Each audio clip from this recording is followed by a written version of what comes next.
Hello there, everybody, and welcome to a fairly unusual video I'm having to record. Anthony joining you once again, and I have Naga in a Discord call with me because we are going to demonstrate, or rather, Naga is going to demonstrate, a long-range combo deck. And they say long-range, I mean just over-convoluted and takes way too long combo deck that, I think I said combo range at some point, but I meant combo deck, that has resulted in Autobot Pipes from BFA getting temporarily banned, and at some point he's going to be errata. We're recording this on July 1st. We're not sure what the errata is going to be at this point, but he is going to receive an errata.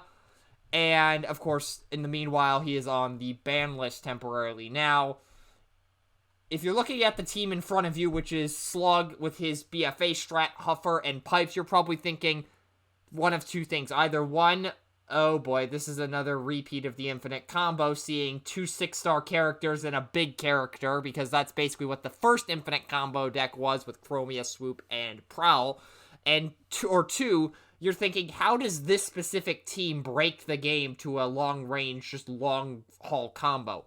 Well, Naga is going to demonstrate that, and I have seen the combo play out a couple of times now. It is absolutely ridiculous. Naga, you have the floor. Yeah, I apologize for getting Pipes banned, but you know, it is what it is. I mean, temporarily. As long as he doesn't have to share a cell with Quake, he's fine. Exactly right. Okay, so I've shuffled. I'll cut. I will be simulating if I'm taking turn first, so I won't get to play cards at the start. You'll see that over here there's little slide, little flashcards that help remember, because there is different events and triggers that will happen, and you can lose track. I've got dice to keep track of how many times I'll trigger Cantankerous and how many times I'll trigger an upgrade in the deck as well. That helps with this sort of one-turn kill kind of deck. So we'll go in, I'll play open-handed, so I draw my original 3, and I draw one more for starting turn. Now I always want to flip up Pipes at the start of the turn, and then you want to send Huffer in. It doesn't really matter where you send Huffer in, but if someone has an odd amount of damage, that's kind of normally who you would go after. You want to get those break points out of the way, right? Odd amount of health, so, I should say. Yeah, odd amount of health, right? Because Cantankerous shoots for 2, you don't want something where you have to waste the trigger just because they have, like, 13 health, for example, right? Right. Sweet. So this is an interesting scenario. Triangulator has been flipped, and I've got a tandem targeting system in my hand. I am going to swap the tandem targeting system for the triangulator, because I have another one in my hand. Now, triangulator is a very good card for the scenario, right? My opponent can play one card at this point, and then they have to attack and Huffer. I mean, unless they've got like a Razor Claw, then they could attack Pipes, I guess. But generally they go in here, so I'll simulate my defense flips. Alright, so I've got 4 defense. At this point, if my opponent hit 14, I would pretty much lose the game. It's a little bit hard to do that in an aggro list, considering they only have one play. Sometimes they've been close. At most games that I've played with this, and I've played a decent amount, they haven't killed Pipes in turn 1. Unless it's a character that's above, like, 16 stars. Then that's slightly different. Right. I'll draw one for my turn. Oh, this is very good. So, as you'll see, I've got no action to play, but I'm not too phased about that at this stage. So, we will start off with playing Field Communicator. So I'm going to flip my upgrade tile, play Field Communicator on Huffer. Now, Huffer is a specialist, so once the Field Communicator goes down, I trigger Flash card, Field Calm, then I play the top card of my deck. Well, I can play. So reveal, I'll trigger, and play the Crushing Size. Now what happens here is then there's 2 events. So I get a Crushing Size trigger for drawing a card, and then I get a Field Slug trigger, which is the Cantankerous, which is when I play an upgrade on the Slug, I scrap another upgrade from one of my characters and shoot someone on the enemy team for 2. Now, I will be playing it as if my opponent has not played a utility onto their starting team. Remember, they also have only played 1 card, so it is very unlikely that they have. So what I will do is, first of all, I will trigger Crushing Size to draw a card, and we'll draw this card here. Then we're going to go ahead and trigger Slug. Now, to trigger Slug, I have to scrap Field Communicator, and then shoot someone for 2, right? So that's 1 trigger here. From there, what actually happens is when Pipes, if an upgrade from one of the other characters with battle icons is scrapped, I may reveal the top card, and if it has the same number of battle icons, I can put the upgrade onto Pipes instead. Every single card in here has one icon. All 40 single cards has one icon, so that I'm never going to miss a Pipes trigger. So the top card is a Field Communicator, and this is where shit gets really interesting. I'll put the Field Communicator onto Pipes through his ability. So sorry, I should pull in the little Pipes tile and then put it back over there. The Field Com tile comes in, and I will play the Field Com from the top of the deck onto Huffer. Then when Huffer gets the Field Com put onto them, we get another Field Com trigger. So I reveal the top card of the deck, which is another Crushing Size. What I'm going to do is I'm going to play the Crushing Size onto Slug. Now, this is where it gets a little interesting. I now get a Pipes trigger, and a Slug trigger, and a Crushing Size trigger. This Crushing Size immediately goes into the scrap pile here. And then what happens is I can choose which order these are done in. So I'm going to trigger Crushing Size first and draw a card, which is the tandem targeting system. I am then going to go ahead and I'm going to trigger... Do I trigger Pipes first to save it? No, I think that's okay. We're going to go ahead and we're going to trigger... We will trigger Pipes first. So when I trigger Pipes, I reveal the top card of my deck. That one there. And then we're going to put the Crushing Size onto Pipes, which then makes a Crushing Size trigger. Now, this is the interesting thing. Because Crushing Size...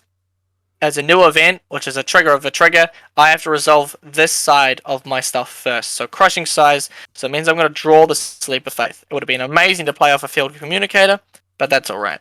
Then I get to the Slug trigger, which is when I scrap an upgrade from one of my other characters and then to do 2 damage. So we're going to scrap the Field Communicator and tick that counter up by 1. And then when I scrap that upgrade, as you're probably catching on to it, I trigger Pipes again. And then I reveal the top card, and then I have to scrap that Crushing Size to play the Field Communicator, and then I'll play the Field Communicator, which is then gonna get played onto Slug. And then when that happens, we get the Pipes trigger, and then we get the Slug trigger. So what I'm gonna do is I'm gonna first trigger the Slug, scrap this Field Communicator before it gets scrapped by Pipes trying to save the Crushing Size. So that means that ticks up to 3. That's that Slug there. Then Pipes is going to reveal the top card of the deck, which is another Crushing Size. Put the Crushing Size onto him, and then we get a Crushing Size trigger, and then we draw this card. Right? At this stage, I've only played a single upgrade, and I've done 6 damage to a single character. Now what we're going to do is we're going to start by... I kind of want to get the Junk Cannon onto Slug. But flipping up Huffer and swiping a card just to get it onto him might not be the best thing. So what we'll do is we're going to use our action play for turn, and we're going to play the Leap of Faith. Now, how Leap of Faith works is if I flip an action, I have to resolve that action immediately. If I flip an upgrade, I decide who I attach it to, but then I don't resolve the effects of that upgrade until the action is resolved. So we reveal the first card, which is a Junk Cannon. Super good. Exactly what I want for Slug. So we're going to put it onto Slug over here, which is going to put this little Junk Cannon trigger over here, which is then going to be the second card, which is a Triangulator. Oh, that's going to be very good as well. So what we're going to go ahead and do is we can attach this Triangulator to someone here. I am going to... This makes it a little interesting. Because I'm going to be able to play all 3 Triangulators onto Slug, I'm going to be able to get lots of Junk Cannon triggers. But I'm not going to have enough upgrades to scrap by playing all the Triangulators. So, wouldn't a Slug what I trigger will happen do... when the Junk Count or the Junk Cannon was put on? Yes, sorry. What was that? So wouldn't a Slug token be put next to the Junk token when the Junk Cannon? You are was put on, correct. or... Okay. You are correct. Sorry, I also have the Slug trigger from that one there. You're very much correct there. Okay. What I'll do is I'll play the Triangulator on Huffer instead. So this is something that I probably haven't done a lot. And then what happens from that is I get a Triangulator trigger, which means I can play another Triangulator trigger, right? Or Triangulator. So from there, I have the Triangulator, and because that is the last one that I played from the Leap of Faith, the Triangulator is the first top event. So we're going to go ahead and we're going to trigger the Triangulator straight away. And then we're going to play the Triangulator from here onto Slug, which will then put this into the scrap pile. I'll put it like that so remember that it can be grabbed. That's the one grabbing from Pipes. So we get a Pipes trigger, we get a Slug trigger, we get a Junk Cannon trigger, and then we get another Triangulator trigger, right? So what I'm going to do is I'm going to trigger the Slug trigger first, pick that up to 4, and scrap the Crushing Size from over here, right? Then I'm going to trigger Pipes, which is going to reveal the top card of my deck, which is a Quartermaster, which I'll save the Pocket Processor onto him for. Then I'm going to just trigger Junk Cannon because it's nice and easy, and I'll keep the counter there so that goes up by 1. So he's got an additional +2 attack this turn for now. Now I trigger Triangulator, which I'm then going to play another Triangulator onto Slug. Now things get a little bit different because it doesn't scrap, so I don't get a Pipes trigger, but I still get the Slug trigger. Technically another Triangulator trigger, but all 3 of them are in there, so I won't be able to resolve that one. And then I get another Junk trigger. Alright, so I'll resolve the Junk trigger because it's nice and easy. Get another 2. Then I'm going to go ahead and I'm going to resolve Slug to do 5 damage to do another damage to someone, and then I'm going to scrap the... I guess I don't need to scrap that. I'll just scrap the Pocket Processor off Pipes, because why not? And then we come back to this original event over here, where then we have another Slug's trigger. So we're going to trigger Slug, scrap the Triangulator. We've already revealed that card, so that's going to go up to another 2 damage. And then the Junk Cannon trigger is going to go over there, and he gets another 2 attack for the turn. Now, we've already done so much, but yet we're not done just yet. I still have my flip for turn. More. There's more. I'm going to flip over Huffer. And then what I'm going to do from there is I get to scrap a card from my hand to play a card from my hand. Because I've got Junk Cannon already on Slug, I'm just going to get rid of the Junk Cannon and then I get to play an upgrade. Now, what should I play from this here? Most of these are only going to draw me cards. I can play Drill Arms, because if I overwrite the Junk Cannon with Drill Arms, the Junk Cannon is going to fall over there, but I generally probably should not do that. Do you have the tandem targeting system in Scrap? Because if you do that, I do have the tandem targeting system in Scrap, so that's probably what I'm going to go ahead and do. Let's just pull that to the top so we can see it. What's going to happen is, from Huffers, I get to play an upgrade, so I'm going to play the tandem targeting system over these Triangulators. Now what's going to happen from here is Pipes is going to trigger twice because there's 2 upgrades being scrapped. So 2 upgrades get scrapped. I get the tandem targeting system trigger. And then I get the Junk Cannon trigger. And then I get the Slug trigger. Alright. So we'll go and trigger Junk Cannon because it's nice and easy. That ticks up to 4. We're going to go ahead and we're going to trigger Pipes, which is then going to trigger Pipes twice to get those over and done with. Both these Triangulators are going to jump onto Pipes. Then we've got Slug and Tandem Targeting System. So what I'm going to do is I'm going to trigger Slug to scrap one of these Triangulators to do another 2 points of damage to a character. Keep in mind, this is 14 damage that has been done off Cantankerous right now. That kills about, I think, 70 or 80% of the characters in the game. Yeah, exactly. Then I have the Tandem Targeting System trigger sitting here, which lets me play one from my scrap pile onto a character. It doesn't have to be another character. So I will overwrite the Tandem Targeting System. I didn't play it from hand, so it doesn't trigger it again, but I still get a Pipes trigger because this one's being scrapped. Junk Cannon trigger, again, I'm just going to tick that up because it's nice and easy, and then I get a Slug trigger as well. Now, I can easily just go and I can order these either way. I can scrap a card from here to do the 2 damage, or I could immediately try and put that back on and then scrap that Tandem Targeting System. Just to keep as much as I can, I will trigger the Slug first, scrapping one of these cards, scrapping one of the Triangulators to do another point of damage, 2 points of damage to another character. Then Pipes is going to kick in here, and he's going to save this one, because that card has been revealed this entire time. And now he's got one over there. Now I've done everything. My total points of damage are 8, so I've done 16 points of damage to my opponent's team on my second turn. So that and is then, at least one character dead, and then another starting to have damage on it. yeah. Now I'm going to go ahead and I'm going to attack with Slug. Now he's got 5 junk cannon triggers, which means he's got plus 10 attack, and then the 4 base, which means he's going to attack for 14.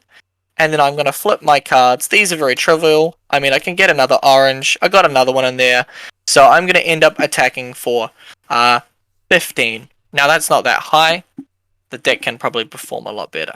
Yeah, this is the low end of it. But this KOs on its own 2 characters most likely in a single turn. And you saw how long-winded that is. And the fact that there has to be flashcards involved to comprehend what's going on should tell you that this is a bit of a problem. I mean, we banned Quake just because of all the math that's involved with him. Following that logic, this should not be allowed, but you just saw what Naga did.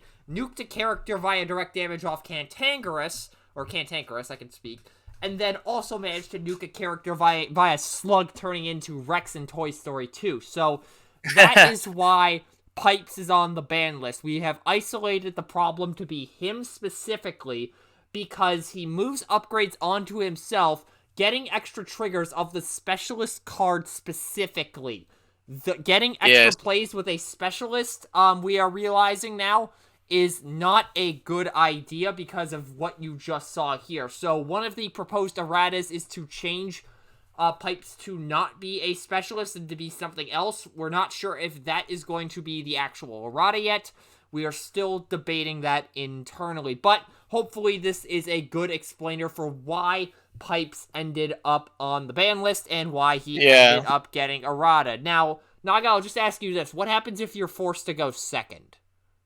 If you're forced to go second, it kind of depends what sort of deck you want to play. One thing I want to point out from this scenario, I never got a multi-tool.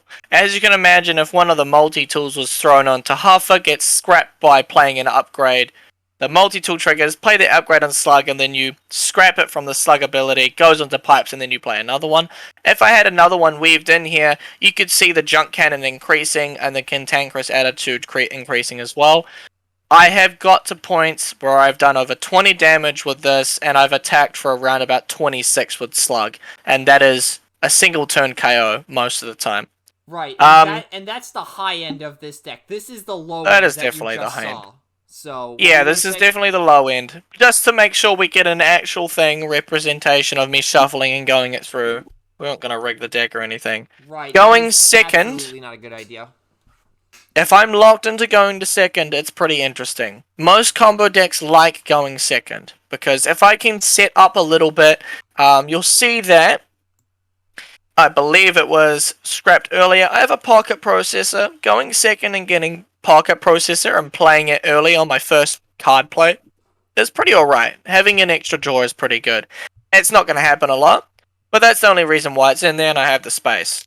But overall, being able to go second, having a first turn card play, meaning on my first turn I could play a treasure hunt, to probably get maybe 3 to 4 cards on average from this deck as well.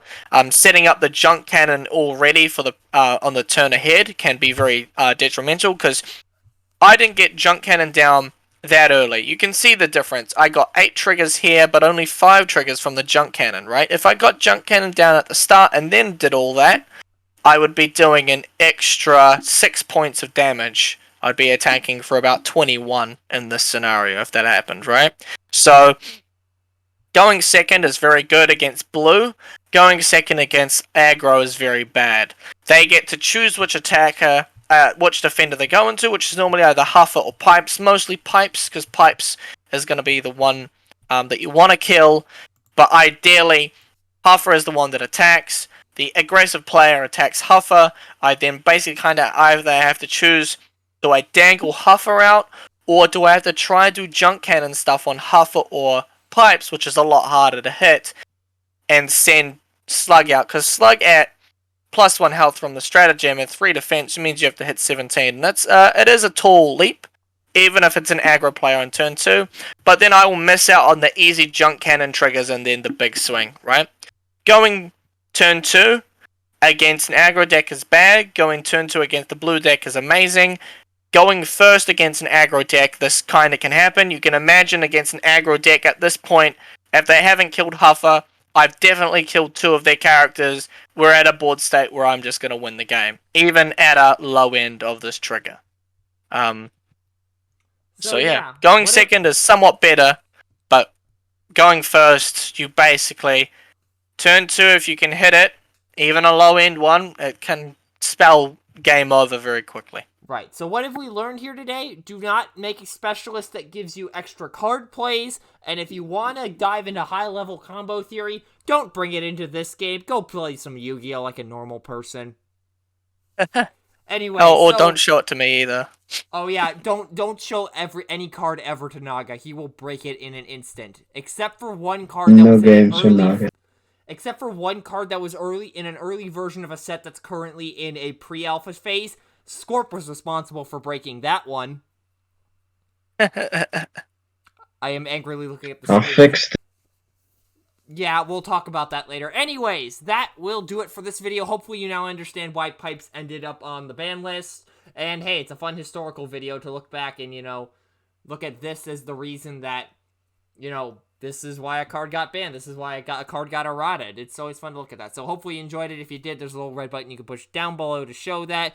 And if you want to come see Naga ramble on more about breaking cards, be sure to join the Bayformers Discord, of which there is a link in the description.